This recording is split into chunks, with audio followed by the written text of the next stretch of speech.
Já už jsem na začátku říkala, že máme dojem, že spolupráce veřejného a soukromého sektoru je klíčová pro větší rozšíření rostlinných produktů. Jestli je země, kde se to daří, tak je to Dánsko a proto jsme velmi rádi, že můžeme na pódiu uvítat zástupce dánské vegetariánské společnosti. Sidsel Poulsen a Rune-Christoffer Dragsdahl právě přichází na pódium. Welcome, thank you for joining us today. The stage is yours.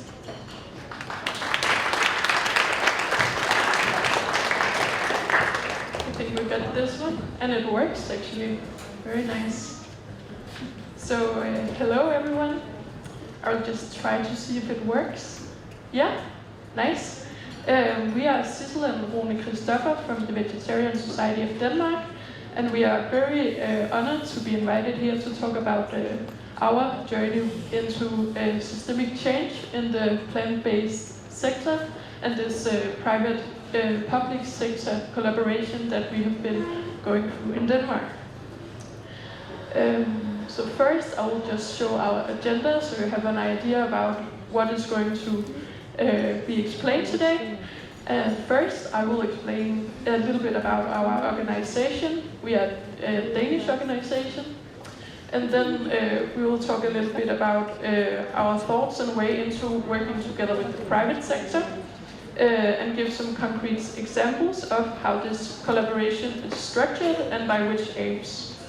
After that, we will move into sharing some success stories because it has been a success as of now in Denmark, including raising funding and agricultural reform and more structural changes. Lastly, we will zoom out and reflect upon why the private sector collaboration is important, as well as the synergies between NGOs and businesses, and why it's nice to work together. Yes, so the Vegetarian Society of Denmark is 126 years old, so it's a really old organization. In the beginning, it was focusing a lot on health, and it was initiated by doctors. And throughout the years, it has been mostly run and led by volunteers, but in around 2015, the organization was professionalized, and since then, we have become the key plant-based actor in Denmark, being involved in a lot of different processes, both government and business-led, and we have broadened our scope to include climate, biodiversity, environmental issues, besides still focusing on health and nutrition. And now we are 18 employees. I just changed the slide actually before sending it because we have new people coming in, working with a lot of different things. We're working with business promotion. We have a big expo in November. Then we have some people working with nutrition and nudging and food service, so all the canteens and the kitchens around in Denmark.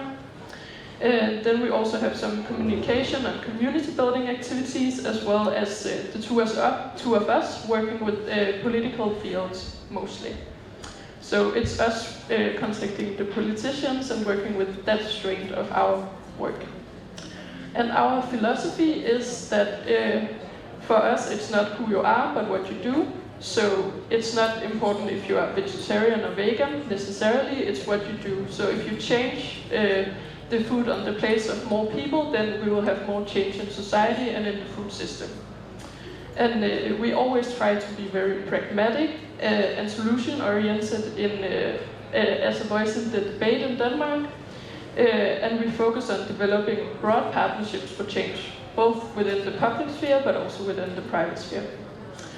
And at the same time, we're also a members organization, so we have around 4,000 members and a lot of volunteers. And our part of our work is therefore also to uphold their rights and interests, and as well as making it easy for them to eat plant-based around in Denmark. Yes?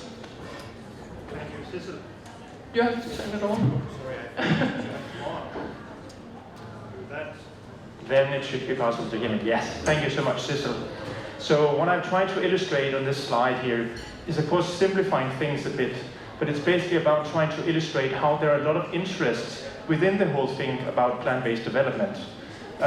You can say on one hand, we might have a lot of idealism about eating beans, just natural, you just cook yourself in your own kitchen.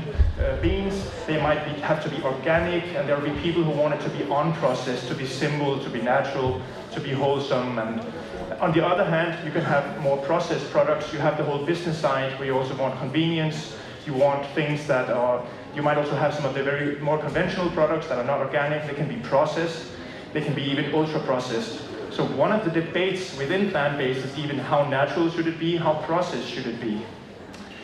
Our perspective is that we need both. So instead of this being a fight with some people arguing that they hate these products and other people arguing this is too old-fashioned, we have to embrace both of them. That's the only realistic way in which the plant-based development can move forward. So that's one place where we are trying, as a vegetarian society, to position ourselves in the middle here. We have also put some other players here. We put Greenpeace up here, and we've also put Landbrug Fødevarer, which is the main Danish farmers association. They also represent the Danish Crown and Arla, the big animal product giants. We also put them here, again simplifying it a bit, but the point being that on the one hand you can have idealism, but it can also become almost a sort of fundamentalism. If you become so vegan that you isolate yourself from the rest of the world, or if you become so activist that you also kind of lose the way of the middle ground where you can collaborate. On the other hand, definitely the Danish Farmers Association, who are producing a lot of meat, a lot of dairy, they have really been sleeping for many years on this agenda. They have been too conservative, stuck in, you can say, old thoughts. So what we believe is, again, we have to try to find some sort of middle ground between Greenpeace and the meat producers associations. We need both again. We need the farmers, we need the meat companies, the dairy companies to be involved, but we also need Greenpeace. So how is that possible, you may ask yourself? How do you balance all these interests? But what we have tried really, we managed, first of all, the Organic Denmark Association of Organic Farmers. They are quite business oriented, but they also do have some idealism left. So we do collaborate a lot with them. We also collaborate a lot with the Danish Plant-Based Business Association. They are, of course, a business association, so they're a little more on this side, perhaps. But they are still actually full of a lot of idealistic startups as well. And you will also meet Henrik Lund from Naturally later, and he's definitely also an idealist, while he is also a very good businessman and salesman. So what I will try to go through in the next slides is how have you actually managed to somehow bring these different interests together in this field, so we avoid conflicts within plant-based and try to unify on a common agenda. So we have a very strong animal sector, as you might be aware. It is really the most intensive animal production per person in the world. Denmark may be a small country, but we do have a lot of pigs and cows for that country. So the nice thing about this is, if a change can happen in Denmark towards more plant-based, it can happen anywhere in the world. I've talked to a few friends here from the Czech Republic in the last few days, who are a bit feeling like, oh, it's a bit tough sometimes here, but I'm saying, well, we are also coming from Denmark. We have very powerful animal industries, but even still, things are moving. So keep believing in it, keep working for it. If it's possible in Denmark, it's possible everywhere in the world. The plant-based sector is quite weak, but Denmark does have a pretty strong food industry, you can say, so there is a chance that with that you can still move strongly into plant-based if you decide to do that. We are the key plant-based player, as Sidsel mentioned, in Denmark. So, and you might think, the vegetarian society, isn't that some sort of a society or a club who will just have some parties for vegans and vegetarians? But as Sidsel explained, we really do try to work very professionally with businesses, with food service, just like our friends here who are organizing the conference here. And we do believe, since we have become the main player in Denmark, we have 18 employees, so it is also our responsibility to bring together both the traditional animal farmers and Greenpeace and the businesses and the idealists. It's our responsibility because we have the possibility to do that. And then there are some new opportunities that has, of course, helped us in that. In Denmark, the Danish government and parliament in 2020 established a CO2 reduction target of 70% in 2030. As you are surely aware, all countries do eventually have to reach something similar to that. Certain countries are expected to reach it earlier than others, but whether it's within the European Union or long term, sooner or later, many countries will have to reach not only 70, but even 100% at some point to get CO2 neutral. But it has been helpful having this quite high goal for 2030 in Denmark, because that creates a sort of context that pushes everyone to think in new ways. So a consequence of that is that reform in agriculture was needed. But even though we got this target, for a long time, the whole thing about looking into more plant-based food production was not really taken seriously as a solution. So even though we had a high target, still a lot of the politicians and powerful players tried to avoid talking about that part of the solution. So, how did we then engage with the private sector to really move this to become a topic? The Danish Plant-Based Business Association was founded. Henrik and naturally are of course a part of that, and we're also definitely founding members of that association. But it's a business association that came, you can say, out of nowhere 3 years ago, and really have around now 2 staff, two people working there. So what we saw when they launched this association was, we want to help them. We want them to become a strong business association. So we provided a lot of contacts, introducing other players to them and saying, look, this is a business association you want to become a member of. We also established Danish Network for Plant Proteins. I will tell more about that in a second. And then we also made a strategical partnership with Organic Denmark, which is the most progressive farmers association in Denmark. And then we've generally been communicating the global market trends.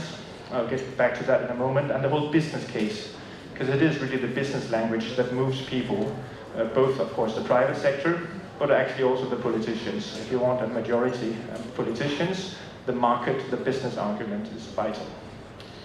And of course, relationship building within politics. You need good contacts in as many parties as possible, because you never know who will have the power the next time. So you have to have many doors into politics.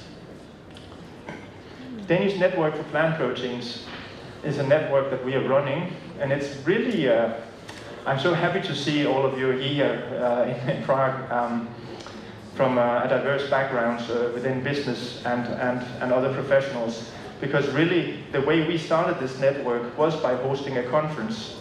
It was in a room in the Danish parliament that you can get access to if a politician invites you, but it could also be like here.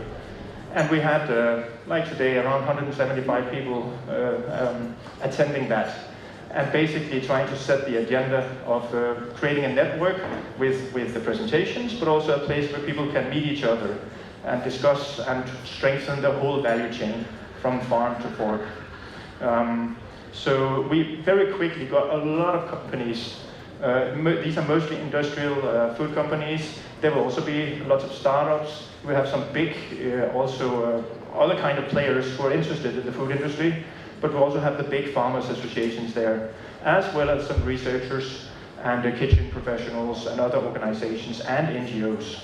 So bringing everyone together like you're doing here today could actually, and we have been doing for the past few years, but it's growing and growing, which and congratulations on that. But really, I think if you could form a formal network, Czech network for plant proteins, I would strongly recommend that, because that sends a signal, and then you have a joint, you could say, forum where people come and attend different events and get to know each other, and then you will grow stronger as a sector and movement. We also made this report, and actually Henrik, again, I'm referring to him all the time, but naturally foods have really played a major role in many things in Denmark.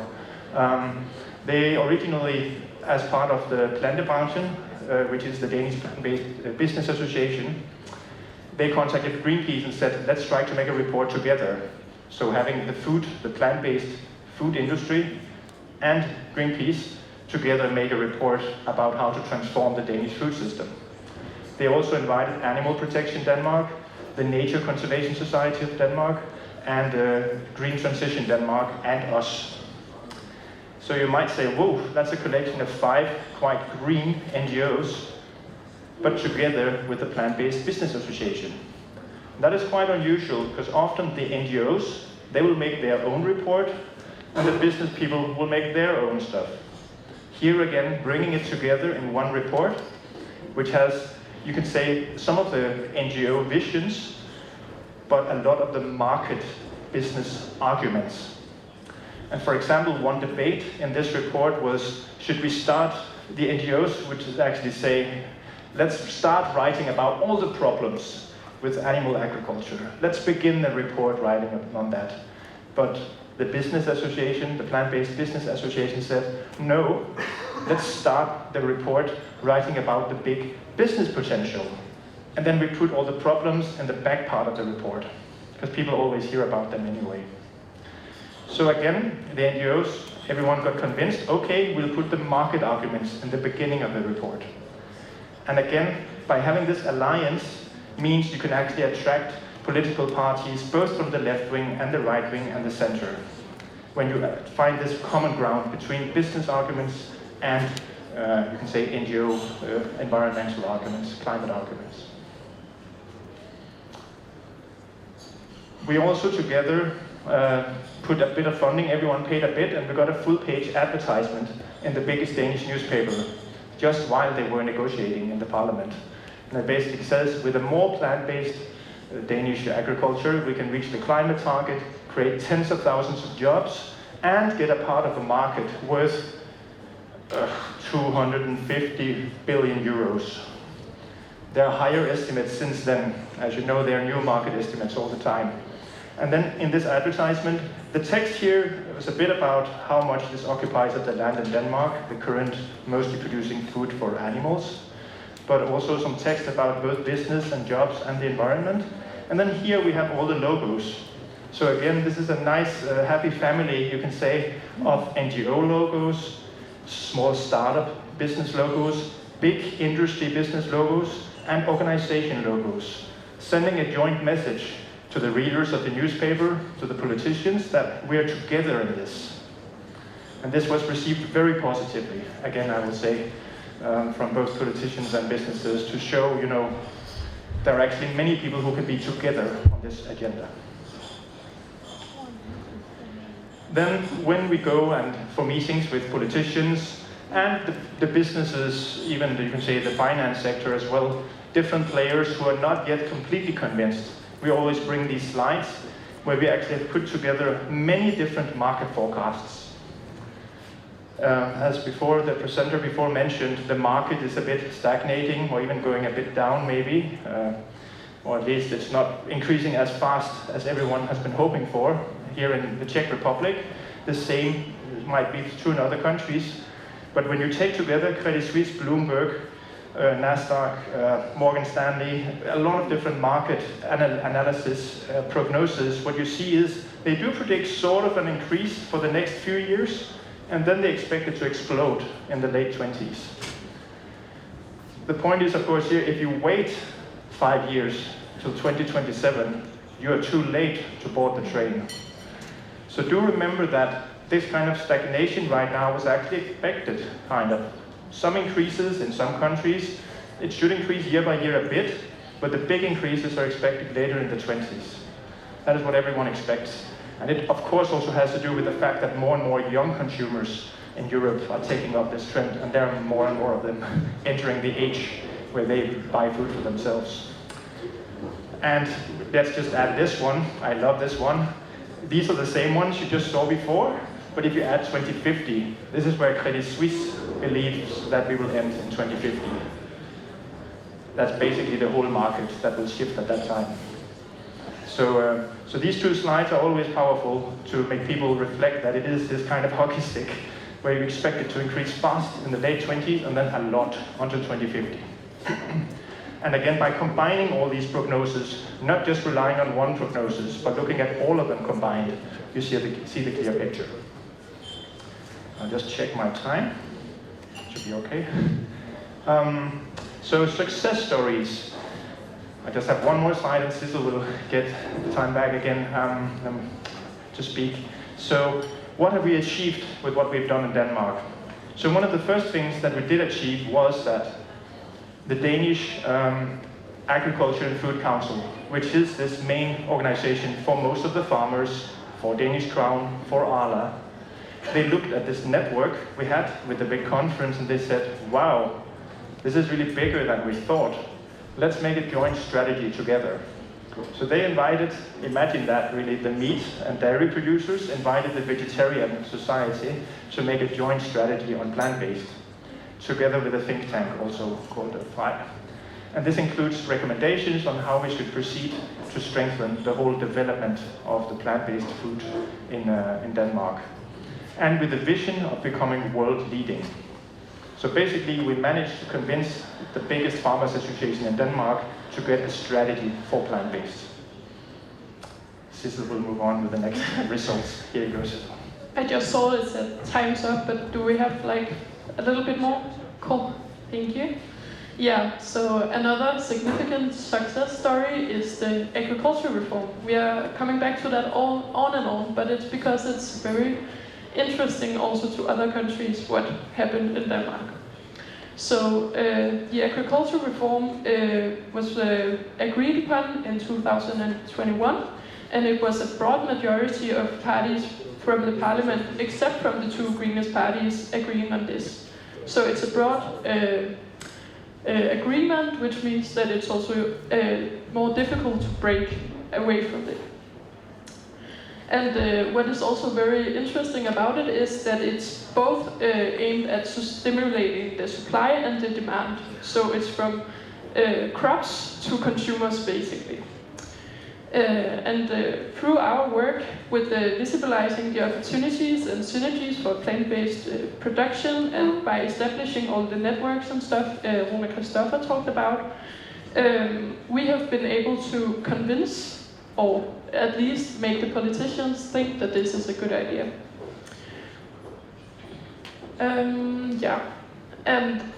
This is just a sign that collaboration between actors can lead to something very systemically changing. And to go through what the cornerstones of this agreement is that it consists of an action plan for plant-based foods, which I will talk a little bit more about in 2 slides' time. And then there is the fund for plant-based foods, which is 85 million kroner, Danish kroner. I don't know how much it is in corona here, but it's a lot of money every year for 8 years, which is total 500 million for this sector. And then there's also a plant-based eco scheme, which is earmarked EU funding for farmers on 116 million Danish kroner for 5 years. And then there is also a lot of the existing funding targeting this area as well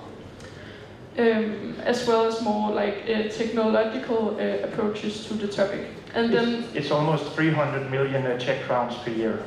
Okay, so maybe that's easier for you to like grasp than my numbers. And also, I didn't put it on the slide, but there is also a strategy for organic production, as well as one for the future of proteins in Denmark, which is also pointing towards a bit of the same. So there's a lot of stuff in the agreement pointing towards this, a better and bigger plant-based food system. And the different parts of the reform is related to plant production are to be rolled out from 2023, so it's next year. But some of the follow groups and stakeholder hearings are a bit postponed because we're going to have elections soon. And just, I don't know if you have seen this, but it's from GFI, so it has gained a lot of international attention that we got all this money for plant-based foods. And it's accumulating an extensive amount of money from all the way from crops to consumers. So it's for the businesses, it's for food professionals and other parts of the value chain to apply for this money. And the board is also quite special, you could say, in a Danish context, because it consists of businesses, NGOs. Rune-Christoffer is going to sit in the board, for example, and other like researchers and people from the agricultural business association or food council as well.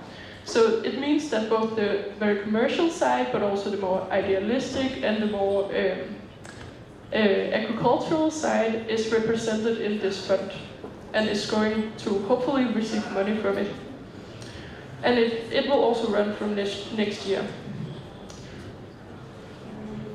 Yeah, and then there is the National Action Plan for Plant-Based Foods, and the process about that is that we are a lot of different stakeholders, also from businesses, NGOs, public authorities, negotiating and participating in different workshops where we identify where there is a need for us to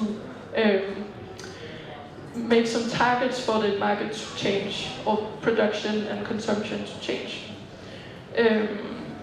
And there is also, the universities are also involved in this process, so they also identify through research where we need to do something to get a better and bigger plant-based food sector.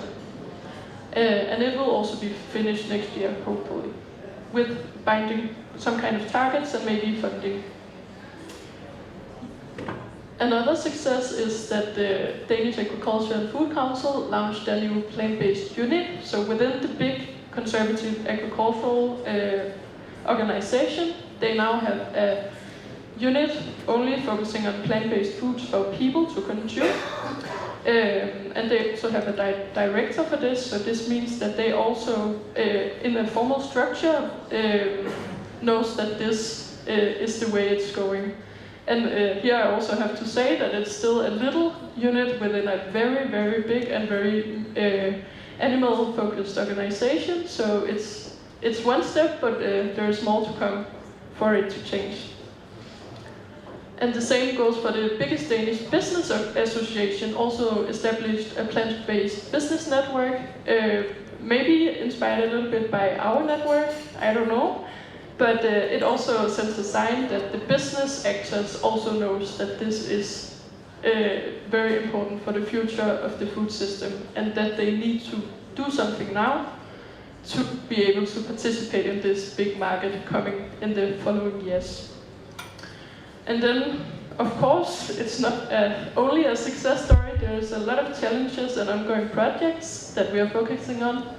There is still not sufficient research. If we should change the food systems dramatically, we really need more funding for the different parts of the sector to thrive.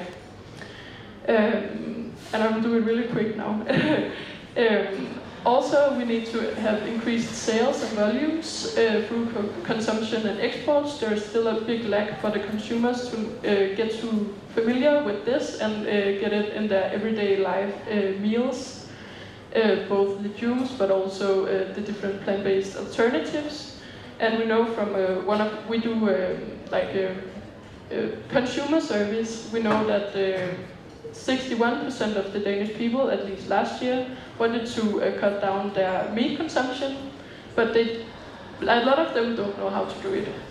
So that's also a challenge for us to find out how we can help them. And one of the ways that we can help them is that we need the food professionals and other people in the entire value chain to know more about this. So both through education and post-education, the actors need a proper educational training to be able to serve really nice food and to inspire all of the consumers and to eat more plant-based. And it's also very important for a country like ours, because Copenhagen is a bit of a culinary capital, and they need people trained for less meat, more plants, and all these innovation kitchens, both there but also out in the canteens and at the hospital kitchens and so on. So it's a really, really big chunk that we need to do something about. And we are also still fighting for 100% plant-based choice of meals in public kitchens, which will also secure some of the volume that the market is missing, because maybe more people will get inspired to eat this food, the plant-based version, and get inspired by it and try to make it at home as well. So there is a spillover effect from being introduced to it at work, for example, or at the kindergarten, and into the kitchen at home. And then there is also a big, I don't know how to say it, thing coming up. There is the national elections in Denmark on the 1st of November. And if the government change, which it might do, then we don't have the same political weight on future reforms and structural changes. So this also poses a challenge, but that's also why it's very important that we have this partnership and collaboration with the private sector, because they are also a part of this journey, you could say. So maybe they need to carry more of the weight of this. And to conclude, I will just reflect a little bit about the question, why does the private sector need to collaborate with NGOs and vice versa? And it's what you have seen through this presentation. It's because it both creates tensions, but also synergies and common interests. And we learn a lot from how the businesses are very informed about investments and market changes and stuff like that. But they also learn from our more idealistic and systemic approach to this. This collaboration also gives a mutual understanding of each other's agendas and how to challenge them and achieve results which we all want to, basically.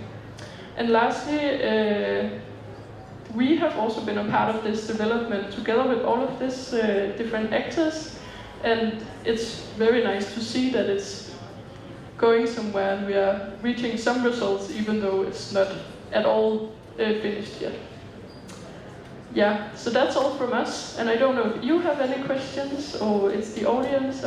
Yeah. Thank you so much for the presentation. We have questions. Inside, I would like to ask you at least one or two of them. The first one was, what arguments work best to bring animal producers on? And also, Andre wonders, how does the negotiation with animal producers look like if it is tough? Can you answer the first one, maybe? Yeah, the first one. Yeah. So again, really the market arguments about the growth, the prospect, and also remembering to talk about, this is also about jobs. There are some people who are generally concerned that if you, in the future, will we then lose jobs in the rural districts, will you lose jobs in the animal sector? But the calculations that exist for this show that, yes, you may lose some jobs, but you will also create new jobs. It's just a different kind of food production.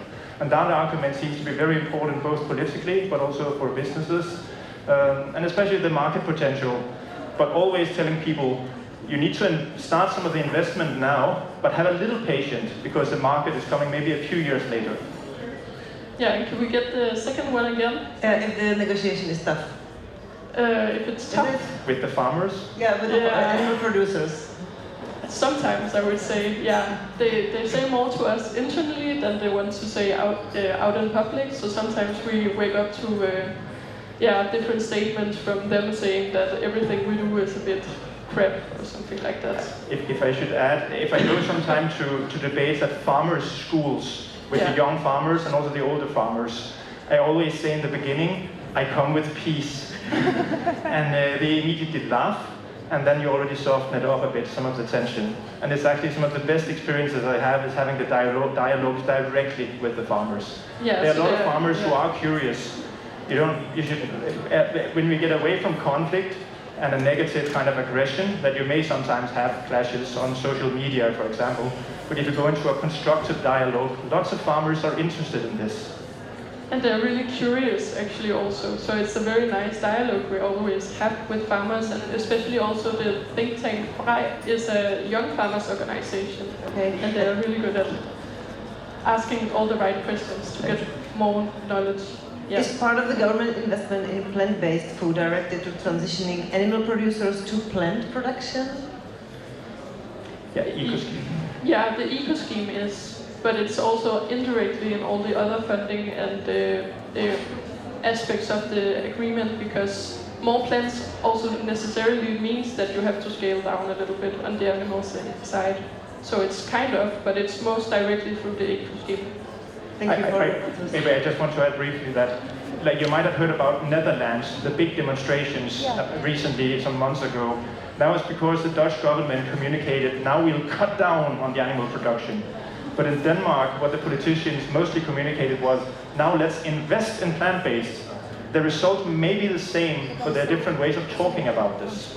And that's really important, I think, that angle. Talk about what you want more of, not what you want less of. This is a great message for the end of your presentation. Thank you, Rune, Sidsel, for your presentation. Rune and Sidsel.